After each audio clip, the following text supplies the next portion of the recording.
Hamas తీవ్రవాదులు ప్రత్యక్ష కేంద్రం ఓ పక్కన పాలస్తీనా. ఈ హమాస్ తీవ్రవాదులు వెళ్ళి ఇజ్రాయెల్లో అరాచకం చేశాక ఇజ్రాయెల్ రిటాలియేషన్ దాడితో విలవిల్లాడిపోతుంది. ఆ టైంలో గాజాలోకి ఎంటర్ అయ్యేటువంటి ఆహార ధాన్యాలు అటు ఈజిప్ట్ నుంచైనా ఇటు ఇజ్రాయెల్ వైపు నుంచైనా రావాలి. అవన్నీ ఆగిపోవడం, కానీ ఉన్న మానవతా సాయం అంతా కూడా నొక్కేయడం తీవ్రవాదులు, మళ్ళీ ఇవ్వడం, మళ్ళీ అవి నొక్కేయడం, ఇవన్నీ చూసాం. ఇప్పుడు వాళ్ళ సంక్షోభం అట్లుండగా ఇజ్రాయెల్కి ఆహార సంక్షోభం సృష్టించడమే హౌతీల లక్ష్యం. వాణిజ్య నౌకల్ని ఇజ్రాయెల్కి రానియకుండా అడ్డుపడుతున్నటువంటి నేపథ్యంలో ఆహార కొరత ఈ దఫా ఇజ్రాయెల్కి వచ్చే ప్రమాదం ఉంది.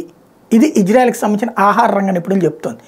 అందుకోసమే ఎత్తుగడ వేస్తున్నారు, ఇజ్రాయెల్కి ఎవడూ ఆహారం సరఫరా చేయనీయకుండా ఎత్తుగడ వేస్తున్నారు అన్నటువంటిది ప్రస్తుతం అంచనా వేస్తున్నారు. దానికి మరి ప్రతీకారమా, లేకపోతే ప్రతిదాడా, లేకపోతే మధ్య మార్గపు రక్షణ కావచ్చుమా, ఏం జరుగుతుందనేది చూడాలి.